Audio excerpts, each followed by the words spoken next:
the two counsel who are representing her today. And I want to give you my heartfelt gratitude for your courage and strength in coming forward as you have done, standing up to one of the most powerful, implacable corporate giants in the history of the world, without any exaggeration. You have a compelling, credible voice, which we've heard already. But you are not here alone.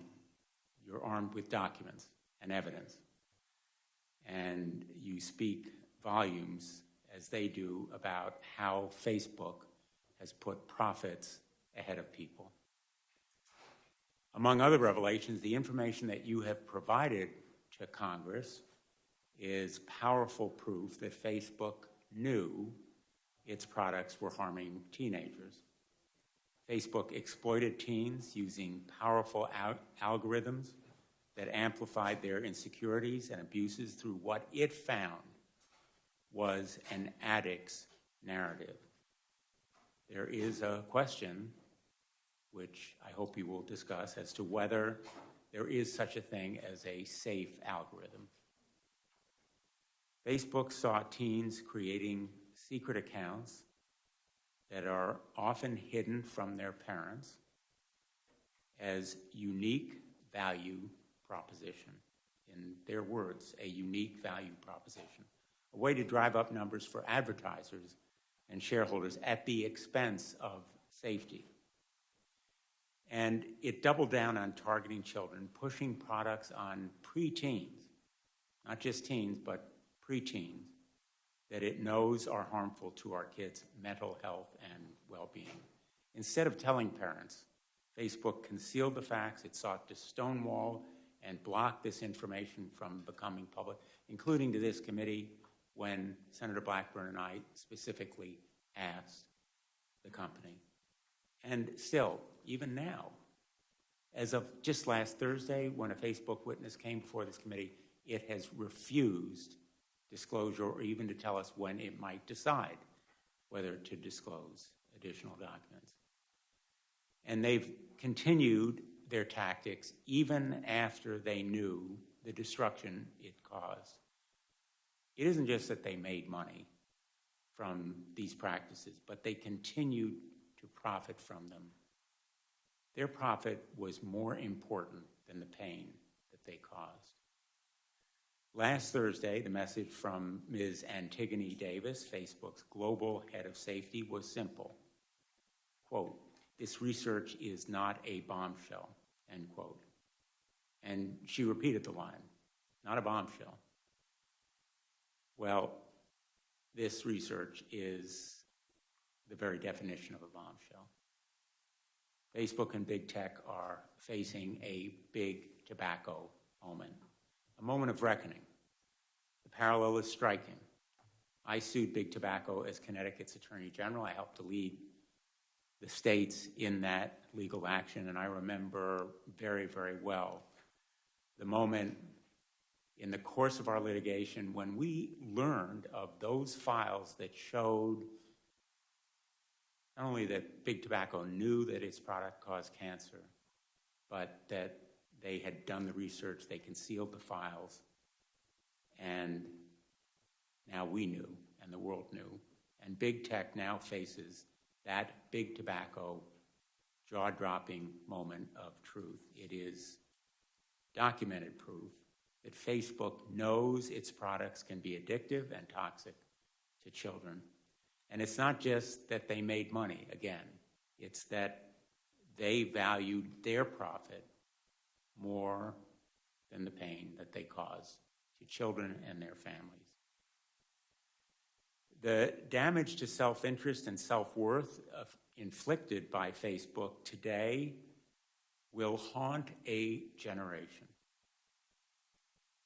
Feelings of inadequacy and insecurity, rejection, and self-hatred will impact this generation for years to come. Our children are the ones who are victims. Teens today, looking at themselves in the mirror, feel doubt and insecurity. Mark Zuckerberg ought to be looking at himself in the mirror today.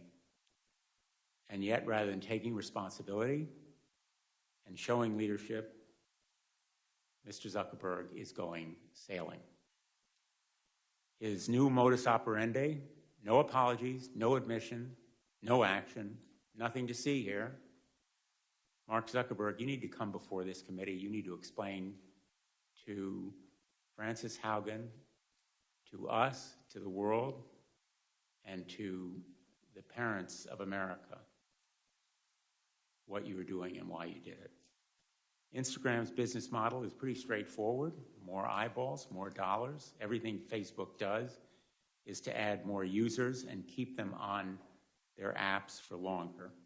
In order to hook us, Instagram uses our private information to precisely target us with content and recommendations, assessing that what will provoke a reaction will keep us scrolling. Far too often, these recommendations encourage our most destructive and dangerous behaviors.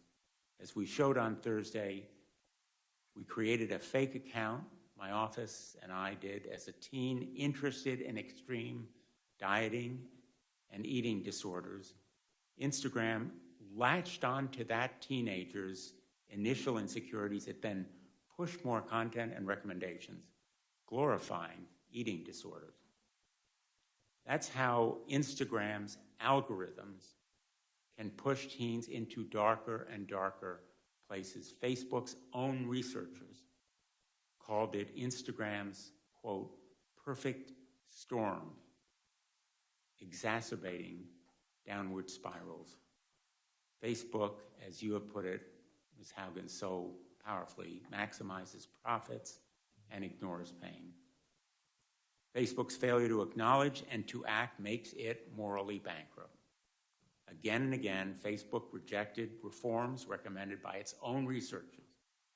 Last week, Ms. Davis said, quote, we're looking at, end quote, no specific plans, no commitments, only vague platitudes. These documents that you have revealed provided this company with a blueprint for reform. It provided specific recommendations that could have made Facebook and Instagram safer. The company repeatedly ignored those recommendations from its own researchers that would have made Facebook and Instagram safer. Facebook researchers have suggested changing their recommendations to stop promoting accounts known to encourage dangerous body comparison. Instead of making meaningful changes, Facebook simply pays lip service, and if they won't act, and if big tech won't act, Congress has to intervene. Privacy protection is long overdue. Senator Markey and I have introduced the KIDS Act, which would ban addictive tactics that Facebook uses to exploit children. Parents deserve better tools to protect their children. I'm also a firm supporter of reforming Section 230. We should consider narrowing this sweeping immunity when platforms' algorithms amplify illegal conduct. You've commented on this in your testimony, and perhaps you'll expand on it. We have also heard compelling recommendations about requiring disclosures of research and independent reviews of these platforms' algorithms, and I plan to pursue these ideas. The Securities and Exchange Commission should investigate your contentions and claims, Ms. Haugen, and so should the Federal Trade Commission. Facebook appears to have misled the public and investors, and if that's correct, it ought to face real penalties as a result of that misleading and deceptive misrepresentation. I want to thank all my colleagues who are here today, because what we have is a bipartisan congressional roadmap for reform that will safeguard and protect children from big tech. That will be a focus of our subcommittee moving forward, and it will continue to be. bipartisan. And finally, I'll just end on this note. In the past weeks and days, parents have contacted me with their stories, heartbreaking and spine-chilling stories about children pushed into eating disorders, bullying online, self-injury of the most disturbing kind, and sometimes even taking their lives because of social media. Parents are holding Facebook accountable because of your bravery, Ms. Haugen, and we need to hold accountable Facebook and all big tech as well. Again, my thanks to you. I am going to enter into the record a letter from 52 state attorneys general and from 2 members of the Youth Advisory Board of Sandy Hook Promise, as long as there's no objection. And I will now turn to the ranking member, Senator Blackburn. Thank you, Mr. Chairman, and thank you for entering that letter in the record that we have from our state's attorneys general. Good morning to everyone. It is nice to see people in this hearing room and to be here for the hearing today. Ms. Haugen, we thank you for your appearance before us today and for giving the opportunity not only for Congress but for the American people to hear from you in this setting, and we appreciate that. Mr. Chairman, I think also thanks to you and your staff that have worked with our team to make certain that we had this hearing and this opportunity today so that we can get more insights into what Facebook is actually doing as they invade the privacy not only of adults but of children. And look at the ways that they are in violation of the Children's Online Privacy Protection Act, which is federal law, and looking at how they are evading that law and working around it.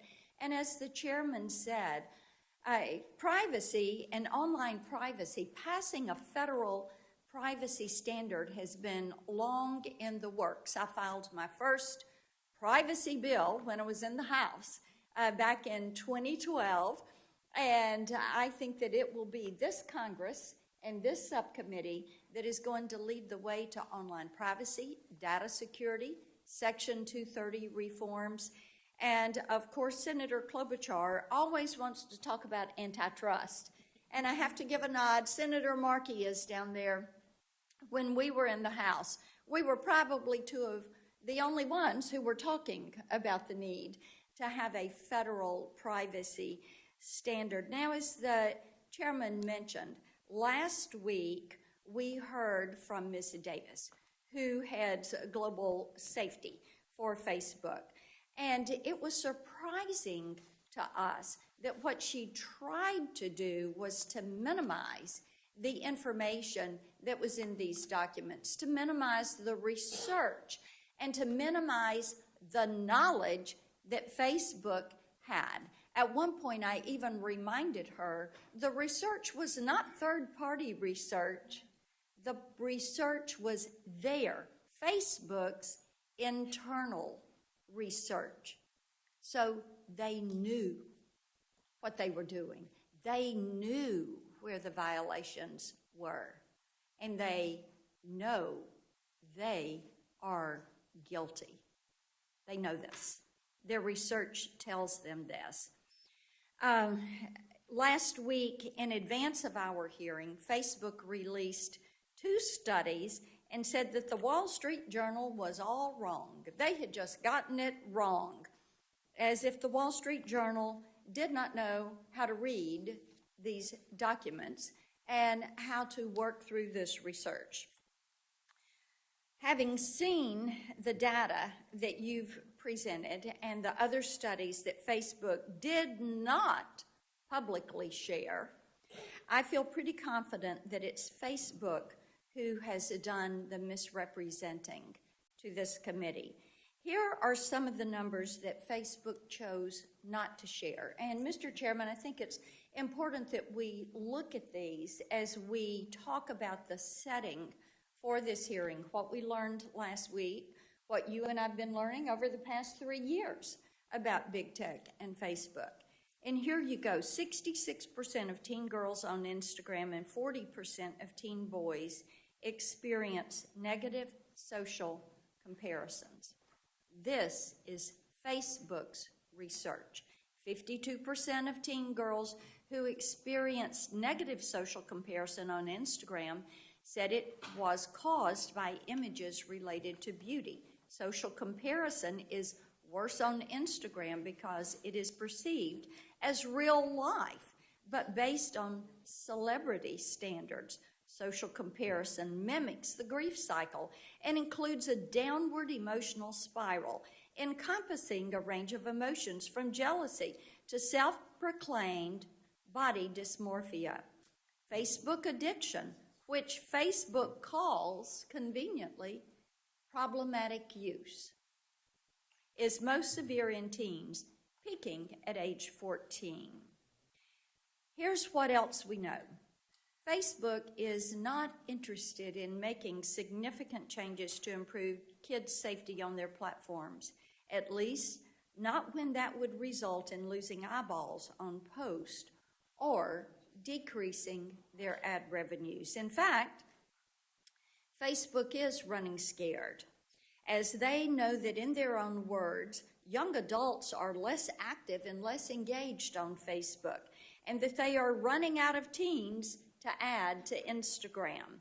So teens are looking at other platforms like TikTok, and Facebook is only making those changes that add to its users' numbers and ultimately its profits. Follow the money. So what are these changes? Allowing users to create multiple accounts that Facebook does not delete, and encouraging teens to create second accounts they can hide from their parents. They are also studying younger and younger children, as young as 8, so that they can market to them.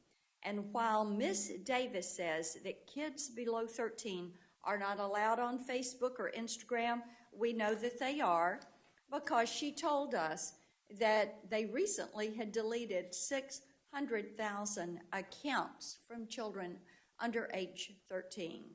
So how do you get that many underage accounts if you aren't turning a blind eye to them in the first place? And then in order to try to clean it up, you go to delete it, and then you say, oh, by the way, we just in the last month deleted 600,000 underage accounts. And speaking of turning a blind eye, Facebook turns a blind eye to user privacy. News broke yesterday that the private data of over 1.5 billion, that's right, 1.5 billion Facebook users is being sold on a hacking forum. That's its biggest data breach to date. Examples like this underscore my strong concerns about Facebook collecting the data of kids and teens and what they are doing with it. Facebook also turns a blind eye toward blatant human exploitation taking place on its platform, trafficking, forced labor, cartels, the worst possible things one can imagine. Big tech companies have gotten away with abusing consumers for too long. It is clear that Facebook prioritizes profit over the well-being of children and all users. So as a mother and a grandmother, this is an issue that is of particular concern to me. So we thank you for being here today, Ms. Haugen, and we look forward to getting to the truth about what Facebook is doing with users' data and how they are abusing their privacy and how they show a lack of respect for the individuals that are on their network. We look forward to the testimony. Thank you, Mr. Chairman. Thanks, Senator Black. Thank you, Senator Blackburn. I don't know whether the ranking member would like to make... If you don't mind, thank you, Chairman Blumenthal, and I will just take a moment or two. And I do appreciate being able to speak as ranking member of the full committee. This Ms. Haugen, this is a subcommittee hearing. You see some vacant seats. There's pretty good attendance for a subcommittee. There are also a lot of things going on, so people will be coming and going. But I'm willing to predict that this will have almost 100% attendance by members of the subcommittee because of the importance of this subject matter. So thanks for coming forward to share concerns about Facebook's business practices, particularly with respect to children and teens. And of course, that is the main topic of it's the title of our hearing today, Protecting Kids Online. The recent revelations about Facebook's mental health effects on children and its plan to target younger audiences are indeed disturbing. And I think you're going to see a lot of bipartisan concern about this today and in future hearings. They show how urgent it is for Congress to act against powerful tech companies on behalf of children and the broader public. And I say powerful tech companies, they are possessive of immense power. Their product is addictive, and people on both sides of this dais are concerned about this. I talked to an opinion maker just down the hall a few moments before this hearing. This person said, the tech gods have been demystified now. And I think this hearing today, Mr. Chair, is a part of the process of demystifying big tech. The children of America are hooked on their product. It is often destructive and harmful, and there is a cynical knowledge on behalf of the leadership of these big tech companies that is true. Ms. Haugen, I hope you will have a chance to talk about your work experience at Facebook and perhaps compare it to other social media companies. I also look forward to hearing your thoughts on how this committee and how this Congress can ensure greater accountability and transparency, especially with regard to children. So thank you, Mr. Chairman, and thank you, Ms. Haugen, for being here today. Thanks, Senator Wicker. Our witness this morning is Frances Haugen. She was the lead product manager on Facebook's civic misinformation team. She holds a degree in electrical and computer engineering from Olin College and an MBA from Harvard. She made the courageous decision, as all of us here and many others around the world know, to leave Facebook and reveal the terrible truths about the company she learned during her tenure there. And I think we are all in agreement here in expressing our gratitude and our admiration for your bravery in coming forward. Thank you, Ms. Haugen. Please proceed.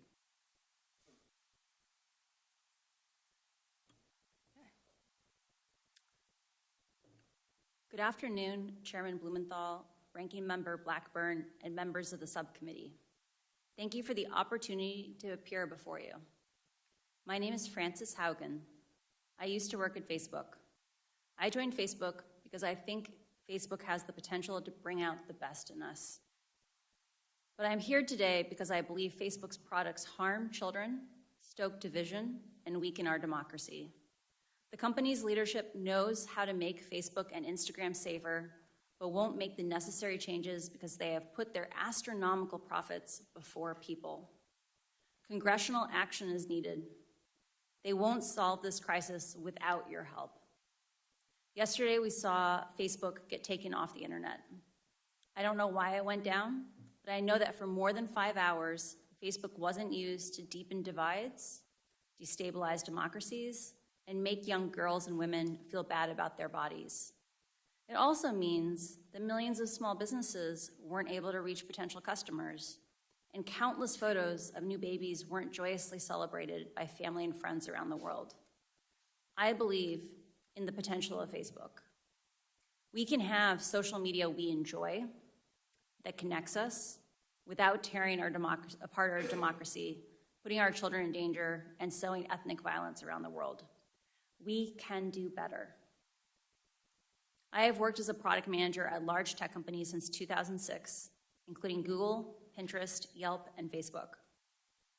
My job has largely focused on algorithmic products like Google Plus Search and recommendation systems like the one that powers the Facebook newsfeed.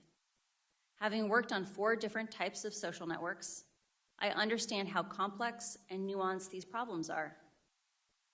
However, the choices being made inside of Facebook are disastrous for our children, for our public safety, for our privacy, and for our democracy. And that is why we must demand Facebook make changes. During my time at Facebook, first working as the lead product manager for civic misinformation and later on counter-espionage, I saw Facebook repeatedly encounter conflicts between its own profits and our safety. Facebook consistently resolved these conflicts in favor of its own profits. The result has been more division, more harm, more lies, more threats, and more combat. In some cases, this dangerous online talk has led to actual violence that harms and even kills people. This is not simply a matter of certain social media users being angry or unstable, or about one side being radicalized against the other. It is about Facebook choosing to grow at all costs, becoming an almost $1 trillion company by buying its profits with our safety. During my time at Facebook, I came to realize a devastating truth. Almost no one outside of Facebook knows what happens inside of Facebook. The company intentionally hides vital information from the public, from the US government, and from governments around the world.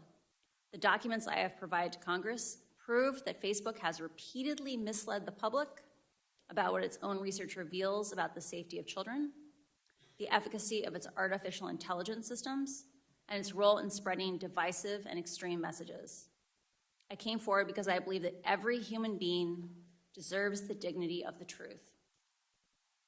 The severity of this crisis demands that we break out of our previous regulatory frames. Facebook wants to trick you into thinking that privacy protections or changes to Section 230 alone will be sufficient. While important, these will not get to the core of the issue, which is that no one truly understands the destructive choices made by Facebook except Facebook. We can afford nothing less than full transparency. As long as Facebook is operating in the shadows, hiding its research from public scrutiny, it is unaccountable. Until the incentives change, Facebook will not change. Left alone, Facebook will continue to make choices that go against the common good, our common good. When we realized big tobacco was hiding the harms it caused, the government took action. When we figured out cars were safer with seatbelts, the government took action. And when our government learned that opioids were taking lives, the government took action. I implore you to do the same here. Today, Facebook shapes our perception of the world by choosing the information we see. Even those who don't use Facebook are impacted by the majority who do. A company with such frightening influence over so many people, over their deepest thoughts, feelings, and behavior, needs real oversight. But Facebook's closed design means it has no real oversight. Only Facebook knows how it personalizes your feed for you. At other large tech companies like Google, any independent researcher can download from the internet the company's search results and write papers about what they find. And they do. But Facebook hides behind walls that keeps researchers and regulators from understanding the true dynamics of their system. Facebook will tell you privacy means they can't give you data. This is not true. When tobacco companies claimed that filtered cigarettes were safer for consumers, scientists could independently invalidate these marketing messages and confirm that, in fact, they posed a greater threat to human health. The public cannot do the same with Facebook. We are given no other option than to take their marketing messages on blind faith. Not only does the company hide most of its own data, my disclosure has proved that when Facebook is directly asked questions as important as, how do you impact the health and safety of our children, they mislead and they choose to mislead and misdirect. Facebook has not earned our blind faith. This inability to see into Facebook's actual systems and confirm how they work is communicated and confirm that they work as communicated is like the Department of Transportation regulating cars by only watching them drive down the highway. Today, no regulator has a menu of solutions for how to fix Facebook because Facebook didn't want them to know enough about what's causing the problems. Otherwise, there wouldn't have been need for a whistleblower. How is the public supposed to assess if Facebook is resolving conflicts of interest in a way that is aligned with the public good if the public has no visibility into how Facebook operates? This must change. Facebook wants you to believe that the problems we're talking about are unsolvable. They want you to believe in false choices. They want you to believe that you must choose between a Facebook full of divisive and extreme content or losing one of the most important values our country was founded upon, free speech. That you must choose between public oversight of Facebook's choices and your personal privacy. That to be able to share fun photos of your kids with old friends, you must also be inundated with anger-driven virality. They want you to believe that this is just part of the deal. I am here today to tell you that's not true. These problems are solvable. A safer, free speech respecting, more enjoyable social media is possible. But there's one thing that I hope everyone takes away from these disclosures. It is that Facebook can change, but is clearly not going to do so on its own. My fear is that without action, divisive and extremist behaviors we see today are only the beginning. What we saw in Myanmar and are now seeing in Ethiopia are only the opening chapters of a story so terrifying, no one wants to read the end of it. Congress can change the rules that Facebook plays by and stop the many harms it is now causing. We now know the truth about Facebook's destructive impact. I really appreciate the seriousness which the members of Congress and the Securities and Exchange Commission are approaching these issues. I came forward at great personal risk because I believe we still have time to act. But we must act now. I'm asking you, our elected representatives, to act. Thank you. Thank you, Ms. Haugen. Thank you for taking that personal risk, and we will do anything and everything to protect and stop any retaliation against you and any legal action that the company may bring to bear, or anyone else, and we've made that, I think, very clear in the course of these proceedings. I want to ask you about this idea of disclosure. You've talked about looking, in effect, at a car going down the road, and we're going to have 5-minute rounds of questions, maybe a second round if you're willing to do it. We're here today to look under the hood, and that's what we need to do more. In August, Senator Blackburn and I wrote to Mark Zuckerberg, and we asked him pretty straightforward questions about how the company works and safeguards children and teens on Instagram. Facebook dodged, duffed, sidetracked, in effect misled us. So I'm going to ask you a few straightforward questions to break down some of what you have said, and if you can answer them yes or no, that would be great. Has Facebook's research, its own research, ever found that its platforms can have a negative effect on children and teens' mental health or well-being? Many of Facebook's internal research reports indicate that Facebook has a serious negative harm on a significant portion of teenagers and younger and children. And has Facebook ever offered features that it knew had a negative effect on children's and teens' mental health? Facebook knows that its amplification algorithms, things like engagement-based ranking on Instagram, can lead children from very innocuous topics like healthy recipes. I think all of us could eat a little more healthy. All the way from just something innocent like healthy recipes to anorexia promoting content over a very short period of time. And has Facebook ever found, again in its research, that kids show sign of addiction on Instagram? Facebook has studied a pattern that they call problematic use, what we might more commonly call addiction.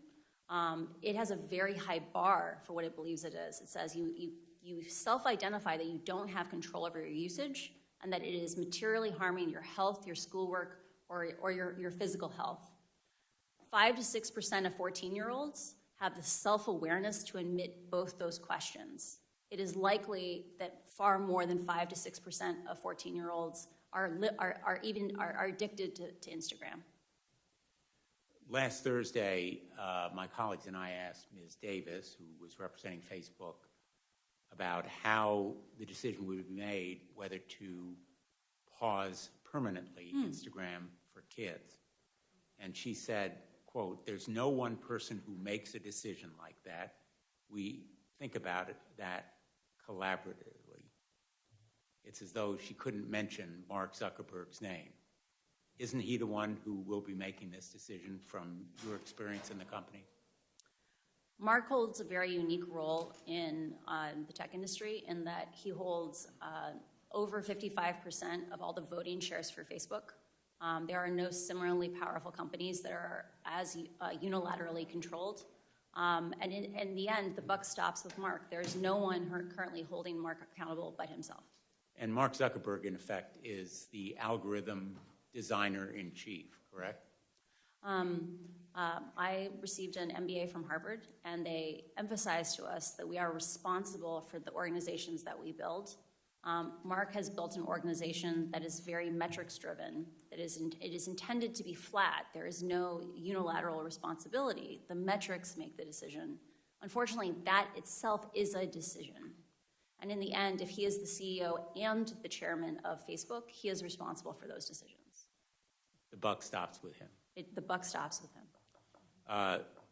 And speaking of the buck stopping, you have said that Facebook should declare moral bankruptcy. I agree. Yeah. I think its actions and its failure to acknowledge its responsibility indicate moral bankruptcy. There is a cycle occurring inside the company where Facebook has struggled for a long time to recruit and retain the number of employees it needs to tackle the large scope of projects that it has chosen to take on. Facebook is stuck in a cycle where it struggles to hire. That causes it to understaff projects, which causes scandals, which then makes it harder to hire. Part of why Facebook needs to come out and say, we did something wrong, we made some choices that we regret, is the only way we can move forward and heal Facebook is we first have to admit the truth. Like the way we'll have reconciliation and we can move forward is by first being honest and declaring moral bankruptcy. Being honest and acknowledging that Facebook has caused and aggravated a lot of pain simply to make more money.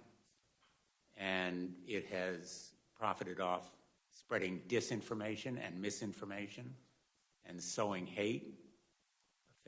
Facebook's answers to Facebook's destructive impact always seems to be more Facebook. We need more Facebook, which means more pain and more money for Facebook. Would you agree? I don't think at any point Facebook set out to make a destructive platform. I think it is a challenge of that Facebook has set up an organization where the parts of the organization responsible for growing and expanding the organization are separate and not regularly cross-pollinated with the parts of the company that focus on the harms that the company is causing. And as a result, regularly, integrity actions, projects that were hard-fought by the teams trying to keep us safe, are undone by new growth projects that counteract those same remedies. So I do think it's a thing of there are organizational problems that need oversight, and Facebook needs help in order to move forward to a more healthy place. And whether it's teens bullied into suicidal thoughts or the genocide of ethnic minorities in Myanmar or fanning the flames of division within our own country or in Europe, they are ultimately responsible for the immorality of the pain that's caused. Facebook needs to take responsibility for the consequences of its choices. It needs to be willing to accept small trade-offs on profit. And I think just that act of being able to admit that it's a mixed bag is important. And I think that what we saw from Antigone last week is an example of the kind of behavior we need to support Facebook in growing out of, which is instead of just focusing on all the good they do, admit they have responsibilities to also remedy the harm. But Mark Zuckerberg's new policy is no apologies, no admissions, no acknowledgement, nothing to see here. We're going to deflect it and go sailing. I turn to the ranking member. Thank you, Mr. Chairman. Thank you for your testimony. I want to stay with Ms. Davis in some of her comments because I had asked her last week about the underage users, and she had made the comment, I'm going to quote from her testimony, if we find an account of someone who's under 13, we remove them. In the last 3 months, we removed 600,000 accounts of under 13-year-olds, end quote. And I have to tell you, it seems to me that there's a problem if you have 600,000 accounts from children who ought not to be there in the first place. So what did Mark Zuckerberg know about Facebook's plans to bring kids on as new users and advertise to them? There are reports within Facebook that show cohort analyses where they examine at what ages do people join Facebook and Instagram. And based on those cohort analyses, so Facebook likes to say children lie about their ages to get onto the platform. Mm-hmm. The reality is enough kids tell the truth that you can work backwards to figure out what are approximately the real ages of anyone who's on the platform. When Facebook does cohort analyses and looks back retrospectively, it discovers things like, up to 10 to 15% of even 10-year-olds in a given cohort may be on Facebook or Instagram. Okay, so this is why Adam Mosseri, who's the CEO of Instagram, would have replied to JoJo Siwa when she said to him, oh, I've been on Instagram since I was 8. He said he didn't want to know that. Yeah. So it would be for this reason, correct? A pattern of behavior that I saw at Facebook was that often problems were so understaffed that there was kind of an implicit discouragement from having better detection systems. So, for example, I worked, my last team at Facebook was on the counter-espionage team within the threat intelligence org. And at any given time, our team could only handle a third of the cases that we knew about. Okay. We knew that if we built even a basic detector, we would likely have many more cases. Okay, then let me ask you. Sure. Let me ask you this. So you look at the way that they have the data, but they're choosing to keep that data and advertise from it, right? Mm-hmm. You sell it to third parties. Mm-hmm. So what does Facebook do? You've got these 600,000 accounts that ought not to be on there. Mm-hmm. Probably more. And right. Yeah. But then you delete those accounts. But what happens to that data? Does Facebook keep that data? Do they keep it until those children go to age 13? Since, as you're saying, they can work backward and figure out the true age of a user. So what do they do with it? Do they delete it? Do they store it? Do they keep it? How do they process that? My understanding of Facebook's data retention policies, and I want to be really clear, I didn't work directly on that, is that when they delete an account, they delete all the data within, I believe, 90 days in compliance with GDPR. With regard to children underage on the platform, Facebook could do substantially more to detect more of those children, and they should have to publish for Congress those processes because there are lots of subtleties in those things, and they could be much more effective than probably what they're doing today. Got it. Now, staying with this underage children, since this hearing is all about kids and about online privacy, I want you to tell me how Facebook is able to do market research on these children that are under age 13, because Ms. Davis was really, she didn't deny this last week. So how are they doing this? Do they bring kids into focus groups with their parents? How do they get that permission? She said they got permission from parents. Is there a permission slip or a form that gets signed? And then how do they know which kids to target? There's a bunch to unpack there. We'll start with maybe how did they recruit children for focus groups or recruit teenagers. Most tech companies have systems where they can analyze the data that is on their servers. So most of the focus groups I read or that I saw analysis of were around Messenger Kids, which has children on it.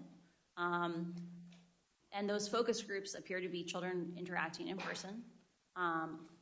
Often, large tech companies use either sourcing agencies that will go and identify people who meet certain demographic criteria, or they will reach out directly based on data on the platform. So, for example, on the case of Messenger Kids, maybe you would want to study a child that was an active user and one that was a less active user. You might reach out to some that came from each population. And so these are children that are under age 13. Yeah. And they know it. For some of these studies, and I assume they get permission, but I don't work on that. Okay. Well, we're still waiting to get a copy of that parental consent form, and that would involve children. My time has expired, Mr. Chairman. I'll save my other questions for our second round if we're able to get those. Thank you. Great. Thank you, Senator Blackburn. Senator Klobuchar. Thank you very much, Mr. Chairman. Thank you so much, Ms. Haugen, for shedding a light on how Facebook time and time again has put profit over people. When their own research found that more than 13% of teen girls say that Instagram made their thoughts of suicide worse, what did they do? They proposed Instagram for Kids, which has now been put on pause because of public pressure. When they found out that their algorithms are fostering polarization, misinformation, and hate, that they allowed 99% of their violent content to remain unchecked on their platform, including lead up to the January 6th insurrection. What did they do? They now, as we know, Mark Zuckerberg's going sailing and saying no apologies. I think the time has come for action, and I think you are the catalyst for that action. You have said privacy legislation is not enough. I completely agree with you. But I think you know we have not done anything to update our privacy laws in this country, our federal privacy laws. Nothing, zilch, in any major way. Why? Because there are lobbyists around every single corner of this building that have been hired by the tech industry. Mm-hmm. We have done nothing when it comes to making the algorithms more transparent, allowing for the university research that you referred to. Why? Because Facebook and the other tech companies are throwing a bunch of money around this town and people are listening to them. We have done nothing significantly past, although we are on a bipartisan basis working in the antitrust subcommittee to get something done on consolidation, which you understand allows the dominant platforms to control all this, like the bullies in the neighborhood, buy out the companies that maybe could have competed with them and added the bells and whistles. So the time for action is now.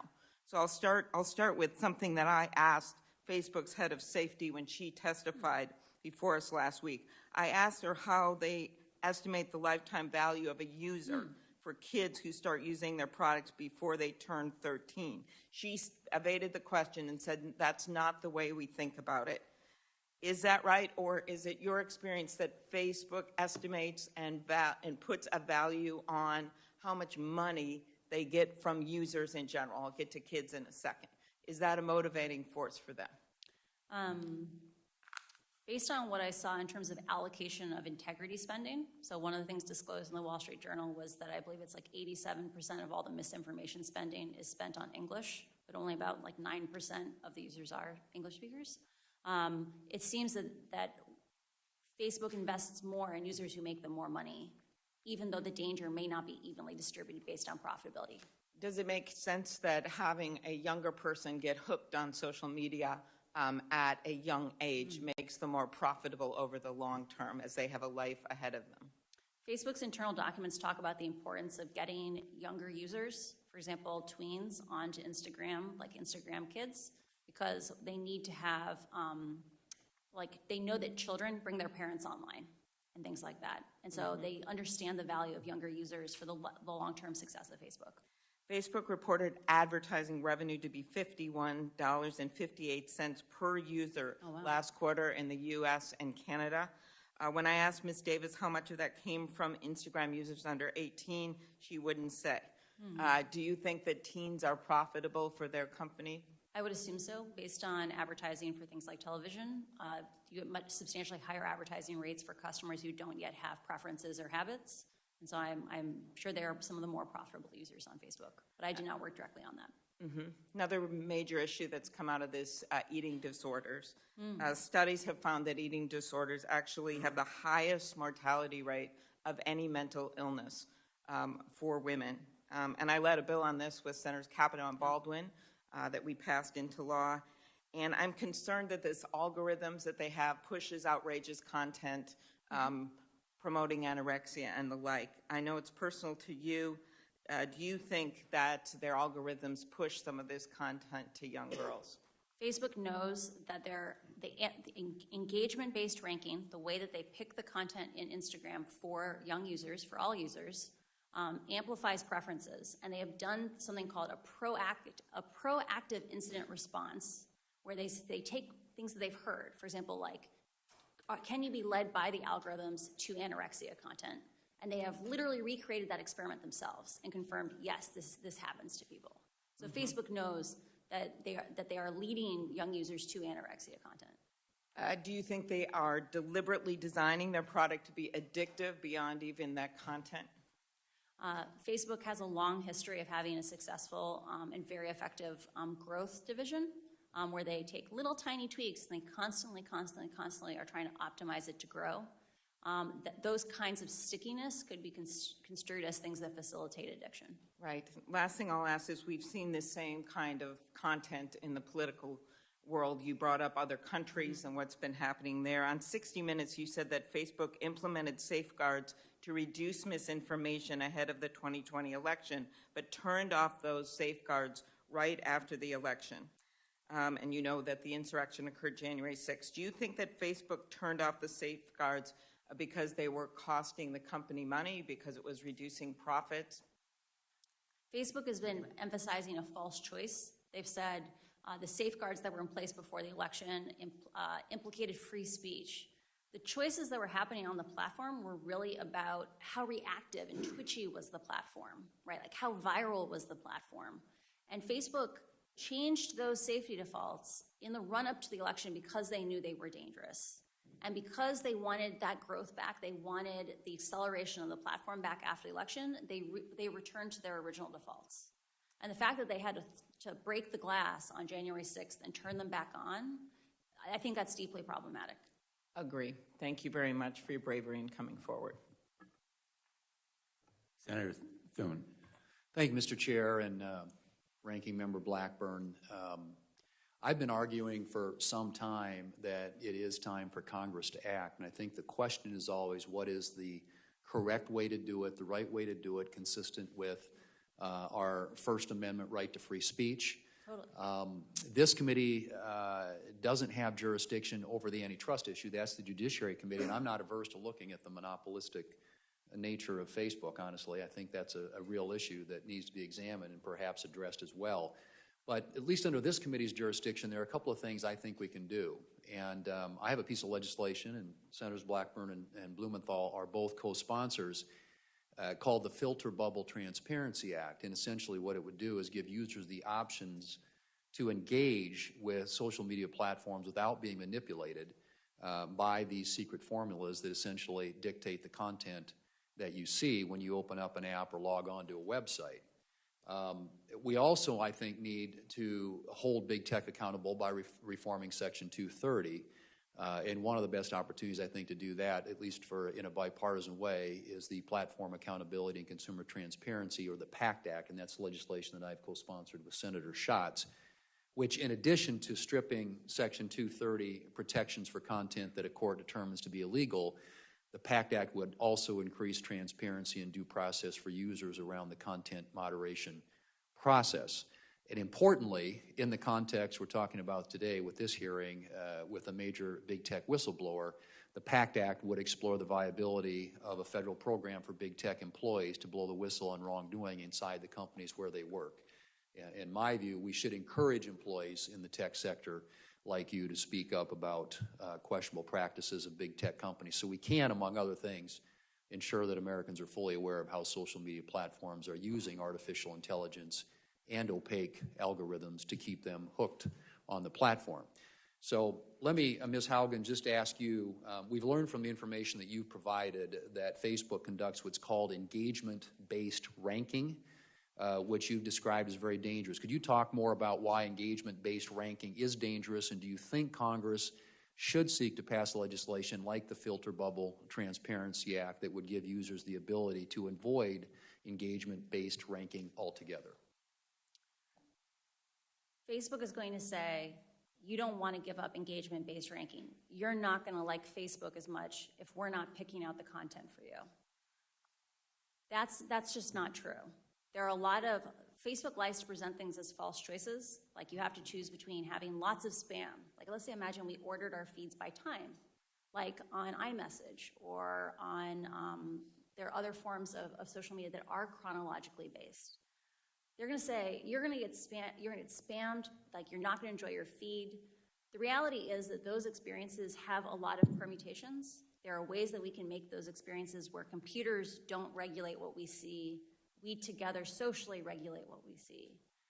But they don't want us to have that conversation because Facebook knows that when they pick out the content that we focus on using computers, we spend more time on their platform, they make more money.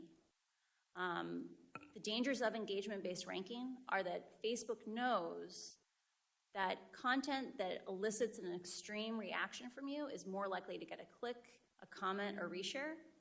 And it's interesting because those clicks and comments and reshares aren't even necessarily for your benefit. It's because they know that other people will produce more content if they get the likes and comments and reshares. They prioritize content in your feed so that you will give little hits of dopamine to your friends so they will create more content. And they have run experiments on people, producer-side experiments, where they have confirmed this. So Yeah. you and your part of the information you provided the Wall Street Journal, it's been found that Facebook altered its algorithm in an attempt to boost these meaningful social interactions, or MSI. But rather than strengthening bonds between family and friends on the platform, the algorithm instead rewarded more outrage and sensationalism. And I think Facebook would say that its algorithms are used to connect individuals with other friends and family that are largely positive. Do you believe that Facebook's algorithms make its platform a better place for most users, and should consumers have the option to use Facebook and Instagram without being manipulated by algorithms designed to keep them engaged on that platform? I strongly believe, like I've spent most of my career working on systems like engagement-based ranking. Like when I come to you and say these things, I'm basically damning 10 years of my own work, right? Engagement-based ranking, Facebook says we can do it safely because we have AI. You know, the artificial intelligence will find the bad content that we know our engagement-based ranking is promoting. They've written blog posts on how they know engagement-based ranking is dangerous, but the AI will save us. Facebook's own research says they cannot adequately identify dangerous content, and as a result, those dangerous algorithms that they admit are picking up the extreme sentiments, the division. They can't protect us from the harms that they know exist in their own system.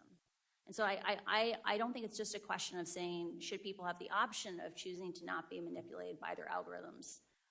I think if we had appropriate oversight, or if we reformed 230 to make Facebook responsible for the consequences of their intentional ranking decisions, I think they would get rid of engagement-based ranking, because it is causing teenagers to be exposed to more anorexia content. It is pulling families apart. And in places like Ethiopia, it's literally fanning ethnic violence.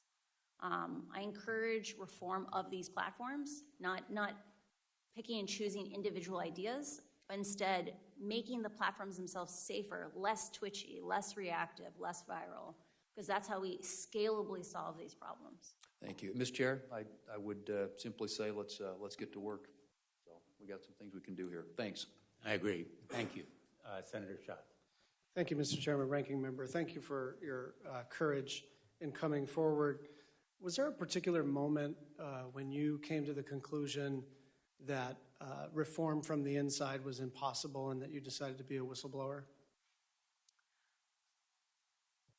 There was a long series of moments where I became aware that Facebook, one faced with conflicts of interest between its own profits and the common good, public safety, that Facebook consistently chose to prioritize its profits.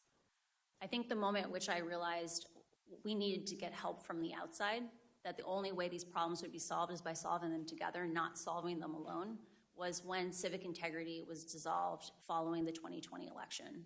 It really felt like a betrayal of the promises that Facebook had made to people who had sacrificed a great deal to keep the election safe by basically dissolving our community and integrating it in just other parts of the company. And when I know their response is that they've sort of distributed the duties. Yeah. That's an excuse, right? I cannot see into the hearts of other men, and I don't know what. Well, let me say it this way: it won't work, right? And I can tell you that when I left the company, so the people who I worked with were disproportionately, maybe 75% of my pod of 7 people. Those are product managers, program managers. Most of them had come from civic integrity. All of us left the inauthentic behavior pod, either for other parts of the company or the company entirely over the same 6-week period of time. So 6 months after the reorganization, we had clearly lost faith that those changes were coming. You said in your opening statement that they know how to make Facebook and Instagram safer. Mm-hmm. So, thought experiment. You are now the chief executive officer and chairman of the company. What changes would you immediately institute? I would immediately establish a policy of how to share information and research from inside the company with appropriate oversight bodies like Congress. I would give proposed legislation to Congress saying, here's what an effective oversight agency would look like. I would actively engage with academics to make sure that people who are confirming are Facebook's marketing message is true have the information they need to confirm these things. And I would immediately implement the, quote, soft interventions that were identified to protect the 2020 election. So that's things like requiring someone to click on a link before resharing it, because other companies like Twitter have found that significantly reduces misinformation. No one is censored by being forced to click on a link before resharing it. Thank you. I want to pivot back to Instagram's targeting of kids. We all know that they announced a pause, but that reminds me of what they announced when they were going to issue a digital currency. And they got beat up by the U.S. Senate Banking Committee, and they said, never mind. And now they're coming back around hoping that nobody notices that they are going to try to issue a currency. Now, let's set aside for the moment the sort of the business model, which appears to be gobble up everything, do everything. That's the growth strategy. Do you believe that they're actually going to discontinue Instagram Kids, or are they just waiting for the dust to settle? I would be sincerely surprised if they do not continue working on Instagram Kids, and I would be amazed if a year from now we don't have this conversation again. Why? Facebook understands that if they want to continue to grow, they have to find new users. They have to make sure that the next generation is just as engaged with Instagram as the current one. And the way they'll do that is by making sure that children establish habits before they have good self-regulation. By hooking kids. By hooking kids. I would like to emphasize one of the documents that we sent in on problematic use examined the rates of problematic use by age, and that peaked with 14-year-olds. It's just like cigarettes. Teenagers don't have good self-regulation. They say explicitly, I feel bad when I use Instagram, and yet I can't stop. We need to protect the kids. Just my final question. I have a long list of misstatements, misdirections, and outright lies from the company. I don't have time to read them, but you're as intimate with all of these deceptions as I am, so I will just jump to the end. If you were a member of this panel, would you believe what Facebook is saying? I would not believe. Facebook has not earned our right to just have blind trust in them. Trust is, last week, one of the most beautiful things that I heard on the committee was trust is earned, and Facebook has not earned our trust. Thank you. Thanks, Senator Schatz. Senator Moran, and then we've been joined by the chair, Senator Cantwell. She'll be next.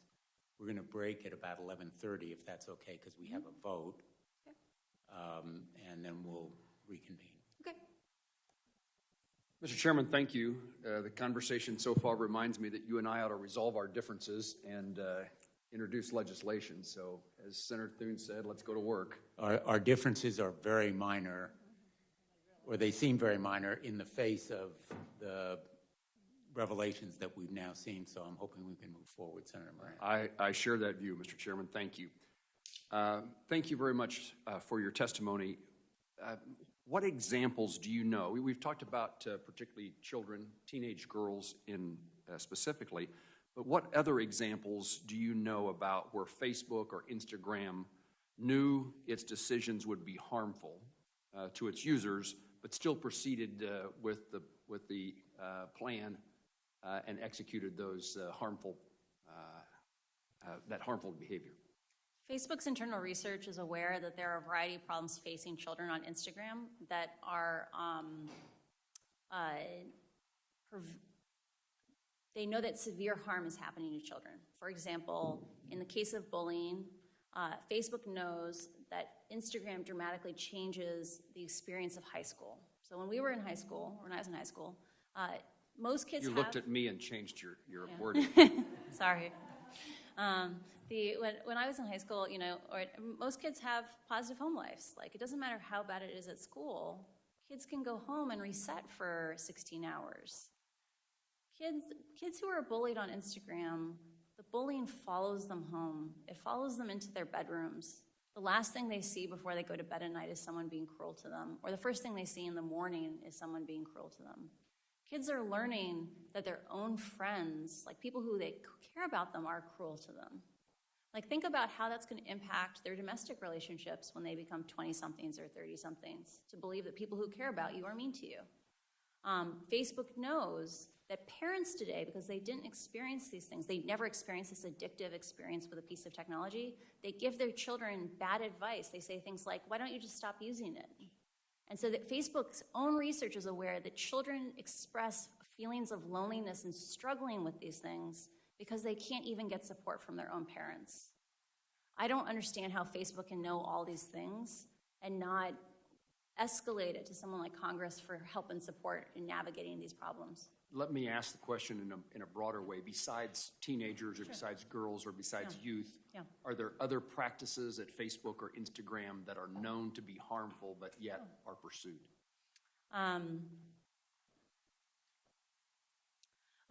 Facebook is aware that choices it made in establishing like meaningful social interactions, so engagement-based ranking that didn't care if you bullied someone or committed hate speech in the comments, that was meaningful.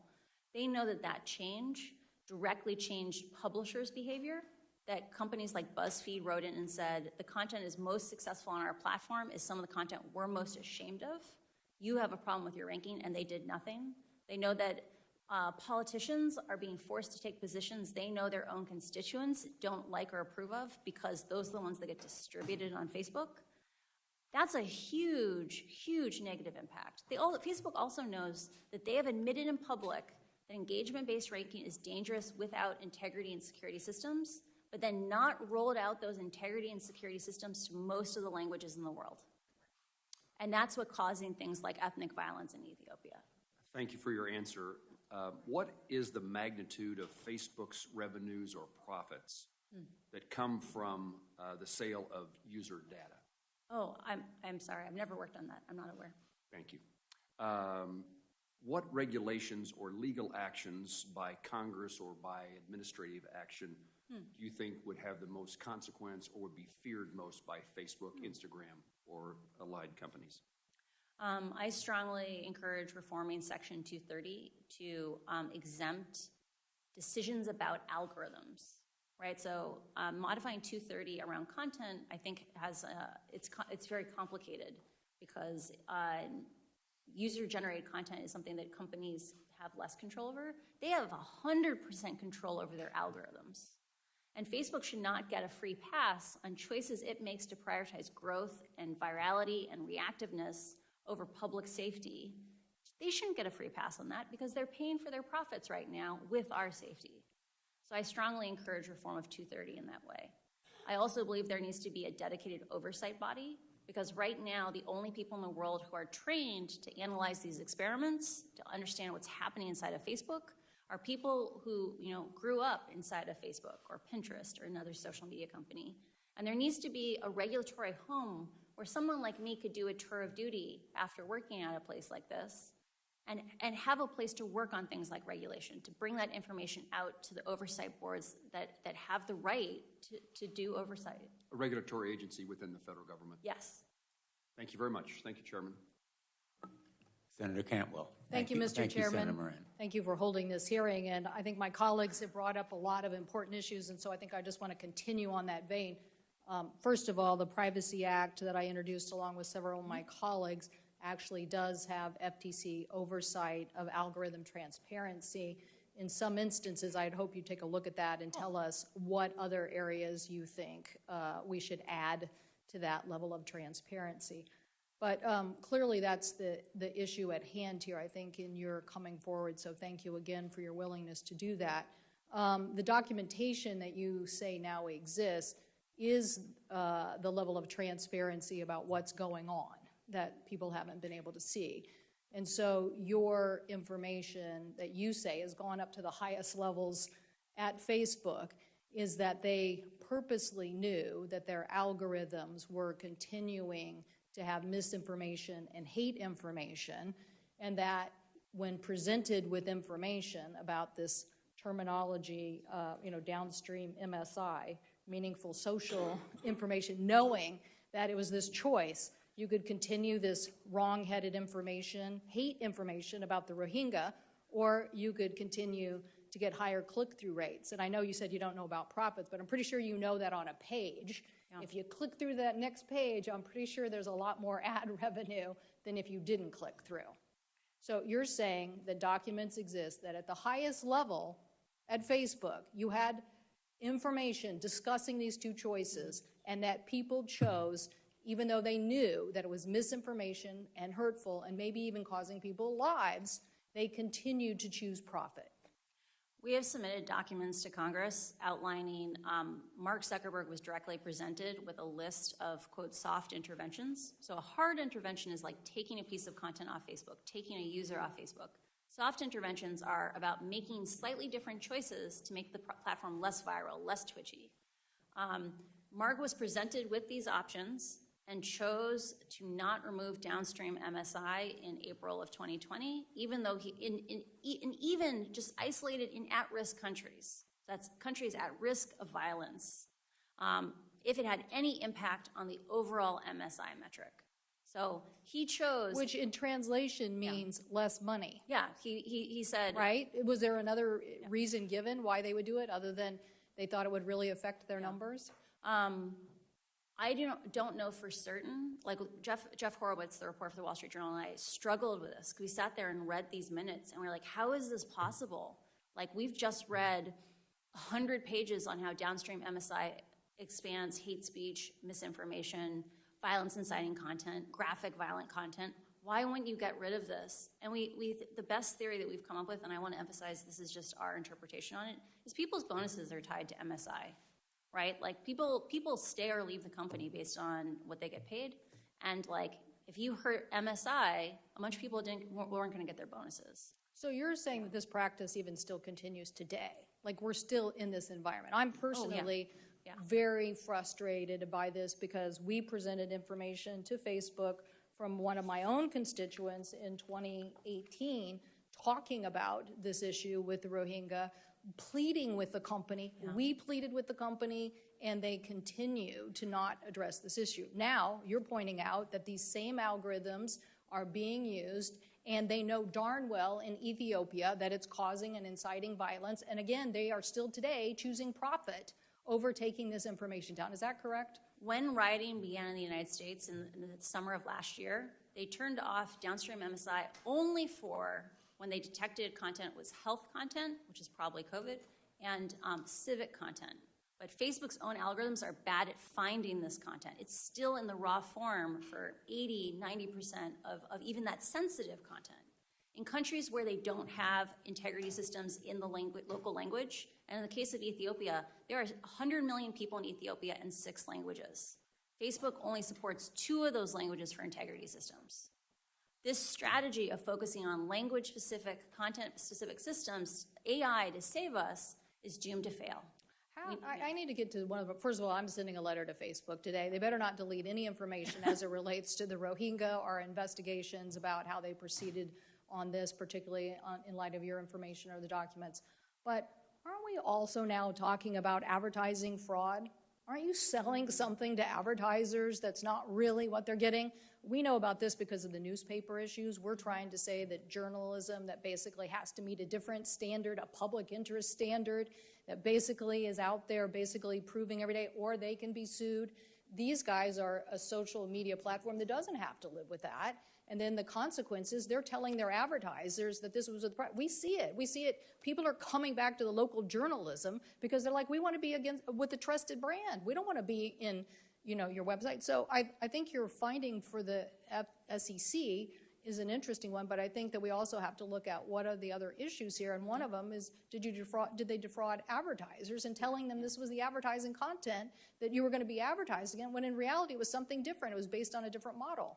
We have multiple examples of question and answers for the advertising staff, the sales staff, where advertisers say after the riots last summer, were asked, should we come back to Facebook? Or after the insurrection, should we come back to Facebook?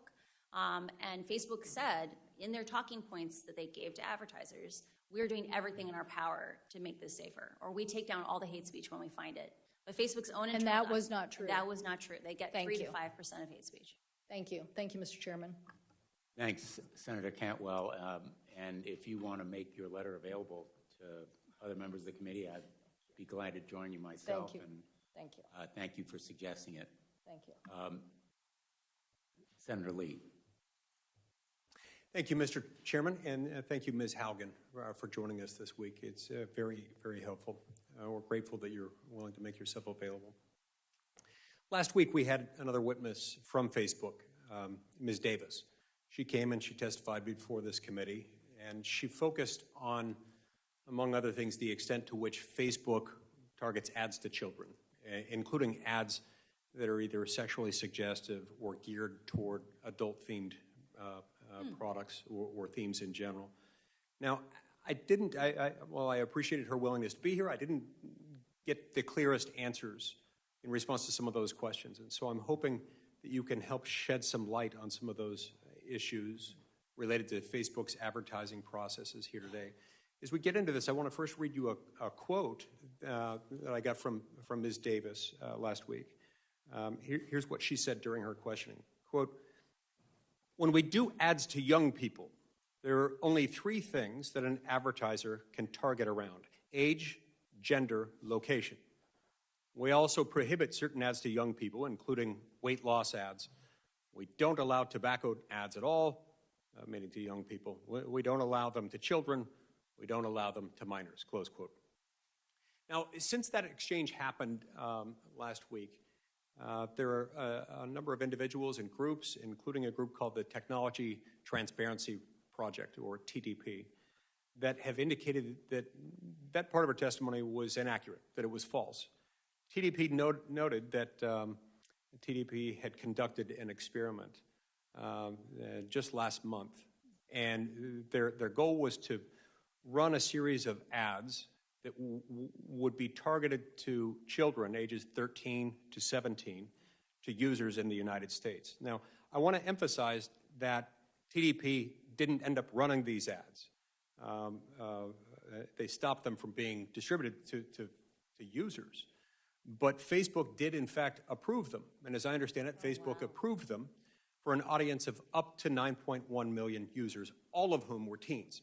So I brought a few of these to show you today. This is the first one I wanted to showcase. This first one has a colorful graphic encouraging kids to, quote, throw a Skittles party like no other, which, as the graphic indicates, and as the slang jargon also independently suggests, this involves kids getting together randomly to abuse prescription drugs. The second graphic displays an anatip. That is, a tip specifically designed to encourage and promote anorexia. And it's on there. Now, the language, the anatip itself, independently promotes that. The ad also promotes it, insofar as it was suggesting these are images you ought to look at when you need motivation to be more anorexic, I guess you could say. Now, the third one invites children to find their partner online and to make a love connection. You look lonely. Find your partner now to make a love connection. Now, look, it would be an entirely different kettle of fish if this were targeted to an adult audience. It is not. It's targeted to 13 to 17-year-olds. Now, obviously, I don't support, and TDP does not support these messages, particularly when targeted to impressionable children. And again, just to be clear, TDP did not end up pushing the ads out after receiving Facebook's approval. But it did, in fact, receive Facebook's approval. So I think this says something.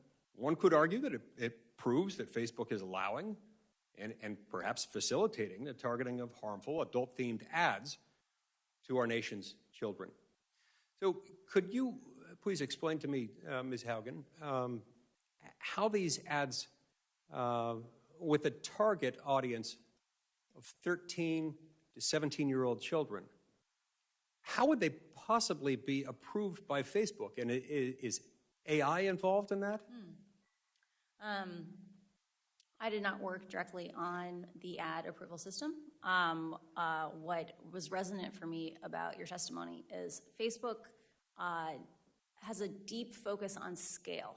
So scale is, can we do things very cheaply for a huge number of people, which is part of why they rely on AI so much. It is very possible that none of those ads were seen by a human. And the reality is that we've seen from repeated documents within my disclosures is that Facebook's AI systems only catch a very tiny minority of offending content. And best case scenario, in the case of something like hate speech, at most they will ever get 10 to 20%. In the case of children, that means drug paraphernalia ads like that. It's likely if they rely on computers and not humans, they will also likely never get more than 10 to 20% of those ads. Understood. Mr. Chairman, I've got one minor follow-up question. It should be easy to answer. Go ahead. So while Facebook may claim that it only targets ads based on age, gender, and location, even though these things seem to counteract that, but let's set that aside for a minute, and that they're not basing ads based on specific interest categories. Does Facebook still collect interest category data on teenagers, even if they aren't at that moment targeting ads at teens based on those interest categories? I think it's very important to differentiate between what targeting are advertisers allowed to specify and what targeting Facebook may learn for an ad. Let's imagine you had some text on an ad. It would likely extract out features that it thought was relevant for that ad. For example, in the case of something about partying, it would learn partying is a concept. I'm very suspicious that personalized ads are still not being delivered to teenagers on Instagram because the algorithms learn correlations. They learn interactions where your party ad may still go to kids interested in partying because Facebook is almost certainly has a ranking model in the background that it says this person wants more party-related content. Interesting.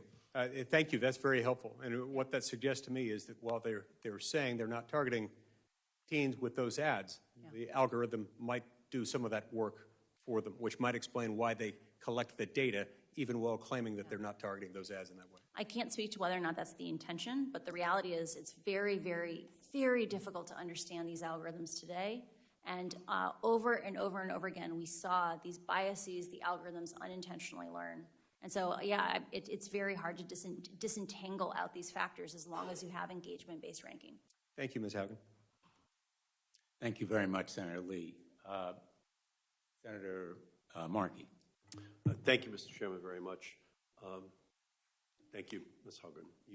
You are a 21st century American hero, warning our country of the danger for young people, for our democracy, and our nation owes you just a huge debt of gratitude for the courage you're showing here today, so thank you. Ms. Haugen, do you agree that Facebook actively seeks to attract children and teens onto its platforms?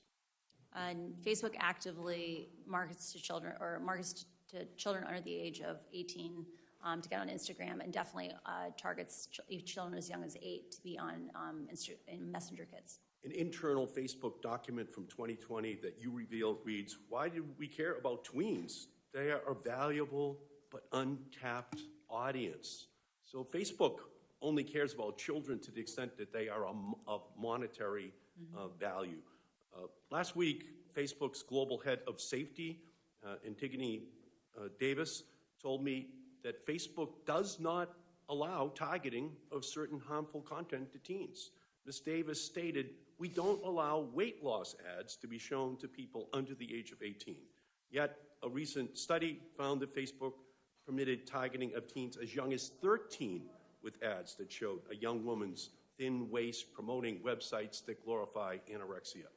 Ms. Haugen, based on your time at Facebook, do you think Facebook is telling the truth?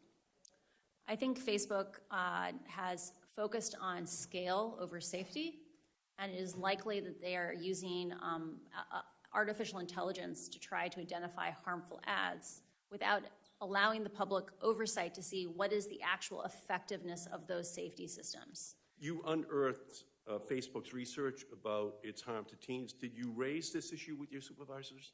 I did not work directly on anything involving teen mental health.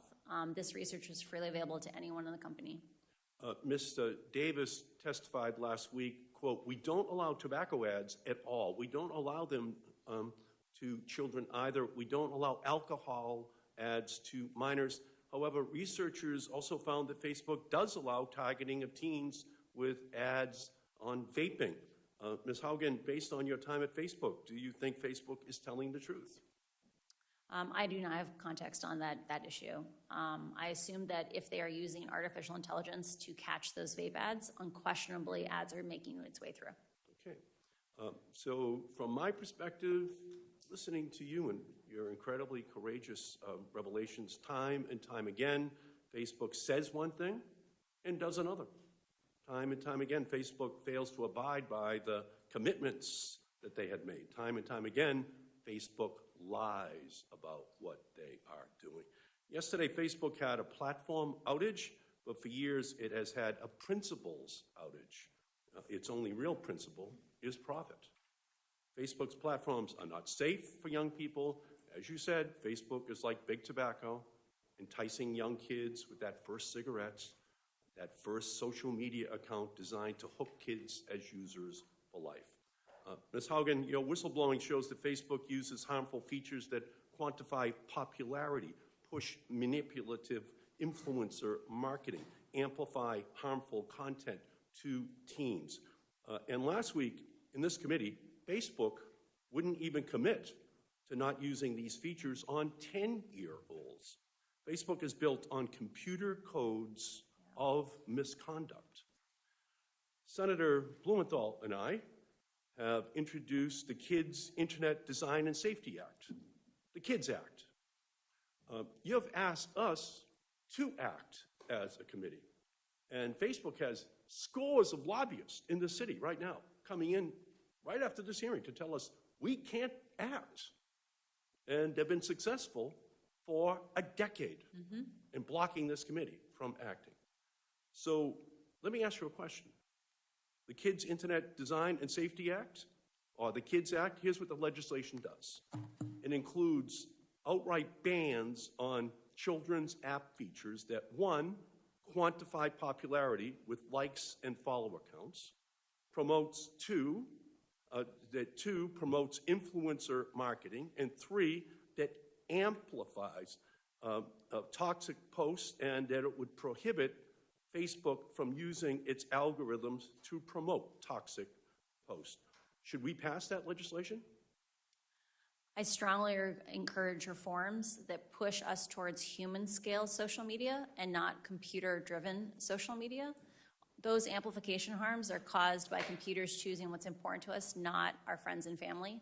And I encourage any system that children are exposed to not use amplification systems. So you agree that Congress has to enact these special protections for children and teens that stop social media companies from manipulating young users and threatening their well-being, to stop using its algorithm to harm kids. You agree with that? I do believe Congress must act to protect children.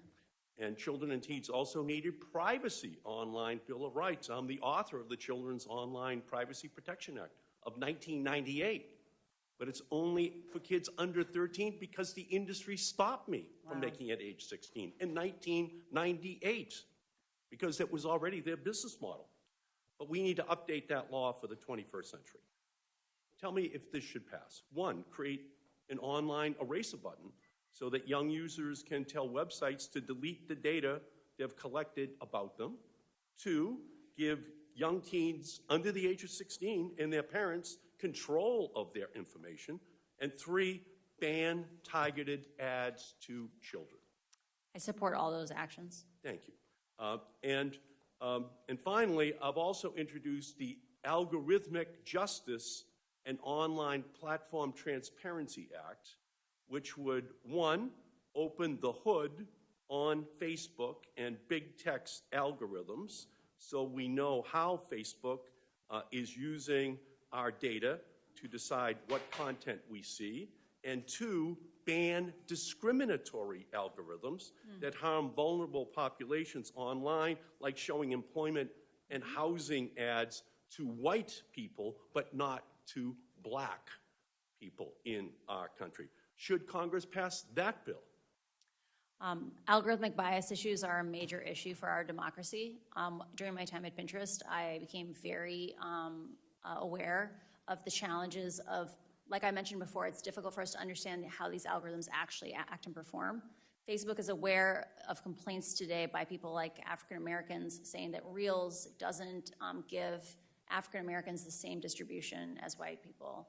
And until we have transparency and our ability to confirm ourselves that Facebook's marketing messages are true, we will not have a system that is compatible with democracy. So, I thank Senator Lee. I agree with you and your line of questions. I wrote Facebook asking them to explain that discrepancy because Facebook, I think, is lying about targeting 13 to 15-year-olds. So here's my message for Mark Zuckerberg. Your time of invading our privacy, promoting toxic content, and preying on children and teens is over.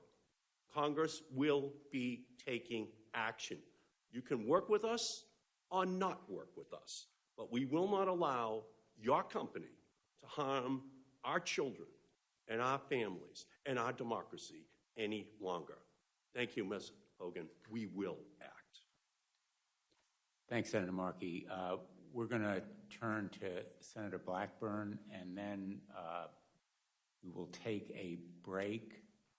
I know that there's some interest in another round of questions. Maybe,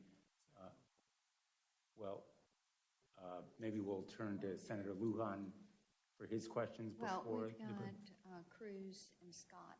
And we have others, so Yes. we'll come back after the... Mr. Chairman, I have to go to sit in the chair starting at noon today. Why don't we turn to...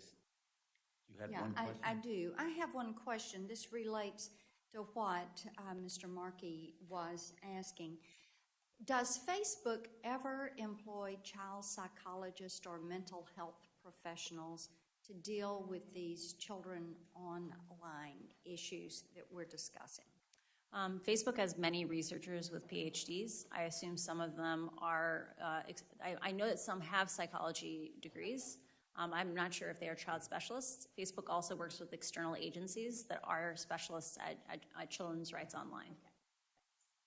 Senator Lujan, and then at the conclusion of Senator Lujan's questions, we'll take a break. We'll come back at noon. Thank you, Mr. Chairman, and I appreciate the indulgence of the committee. Ms. Haugen, last week, the committee heard directly from Ms. Davis, the global head of safety for Facebook. During the hearing, the company contested their own internal research as if it does not exist. Yes or no, does Facebook have internal research indicating that Instagram harms teens, particularly harming perceptions of body image, which disproportionately affects young women? Yes, Facebook has extensive research on the impacts of its products on teenagers, including young women.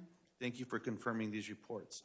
Last week, I requested Facebook make the basis of this research the data set minus any personally identifiable information available to this committee. Do you believe it is important for transparency and safety that Facebook release the basis of this internal research, the core data set, to allow for independent analysis? I believe it is vitally important for our democracy that we establish mechanisms where Facebook's internal research must be disclosed to the public on a regular basis, and that we need to have privacy-sensitive data sets that allow independent researchers to confirm whether or not Facebook's marketing messages are actually true. Beyond this particular research, should Facebook make its internal primary research not just secondary slide decks of cherry-picked data, but the underlying data public by default? Can this be done in a way that respects user privacy? I believe in collaboration with academics and other researchers that we can develop privacy-conscious ways of exposing radically more data that is available today. It is important for our ability to understand how algorithms work, how Facebook shapes the information we get to see, that we have these data sets be publicly available for scrutiny. Is Facebook capable of making the right decision here on its own, or is regulation needed to create real transparency at Facebook? Until incentives change at Facebook, we should not expect Facebook to change. We need action from Congress. Last week, I asked Ms. Davis about shadow profiles for children on the site, and she answered that no data is ever collected on children under 13 because they are not allowed to make accounts. This tactfully ignores the issue. Facebook knows children use their platform. However, instead of seeing this as a problem to be solved, Facebook views this as a business opportunity. Yes or no, does Facebook conduct research on children under 13, examining the business opportunities of connecting these young children to Facebook's products? I want to emphasize how vital it is that Facebook should have to publish the mechanisms by which it tries to detect these children, because they are on the platform in far greater numbers than anyone is aware. I do believe that, or I am aware that Facebook is doing research on children under the age of 13, and those studies are included in my disclosure. You have shared your concerns about how senior management at Facebook has continuously prioritized revenue over potential user harm and safety. And I have a few questions on Facebook's decision-making. Last week, I asked Ms. Davis, quote, has Facebook ever found a change to its platform would potentially inflict harm on users, but Facebook moved forward because the change would also grow users or increase revenue? Ms. Davis said in response, quote, it's not been my experience at all at Facebook. That's just not how we would approach it. Yes or no, has Facebook ever found a feature on its platform harmed its users, but the feature moved forward because it would also grow users or increase revenue? Facebook likes to paint that these issues are really complicated. There are lots of simple issues. For example, requiring someone to click through on a link before you reshare it. That's not a large imposition, but it does decrease growth a tiny little amount, because in some countries, reshares make up 35% of all the content that people see. Facebook prioritized that content on the system, the reshares, over the impacts to misinformation, hate speech, or violence incitement. Did these decisions ever come from Mark Zuckerberg directly or from other senior management at Facebook? We have a few choice documents that contain notes from briefings with Mark Zuckerberg, where he chose metrics defined by Facebook, like meaningful social interactions, over changes that would have significantly decreased misinformation, hate speech, and other inciting content. And this is the reference you shared earlier to Ms. Cantwell, April of 2020. Yeah. The soft interventions. Facebook appeared to be able to count on the silence of its workforce for a long time, even as it knowingly continued practices and policies that continue to cause and amplify harm. Facebook content moderators have called out, quote, a culture of fear and secrecy within the company that prevented them from speaking out. Is there a culture of fear at Facebook around whistleblowing and external accountability? Facebook has a culture that emphasizes that it insularity is the path forward, that if information is shared with the public, it will just be misunderstood. And I believe that relationship has to change. The only way that we will solve these problems is by solving them together, and we will have much better, more democratic solutions if we do it collaboratively than in isolation. And my final question, is there a senior level executive at Facebook, like an inspector general, who's responsible for ensuring complaints from Facebook employees are taken seriously and that employees' legal, ethical, and moral concerns receive consideration with the real possibility of instigating change to company policies? I'm not aware of that role, but the company is large and it may exist. I appreciate that. It's my understanding that there's a gentleman by the name of Roy Austin, who is the Vice President of Civil Rights, who's described himself as an Inspector General, but he does not have the authority to make these internal conflicts public. The Oversight Board was created by Facebook to review moderation policies related to public content specifically. It was not created to allow employees to raise concerns. Again, another area of interest I believe that we have to act on. I thank you for coming forward today. My pleasure. Happy to serve. The committee is in recess.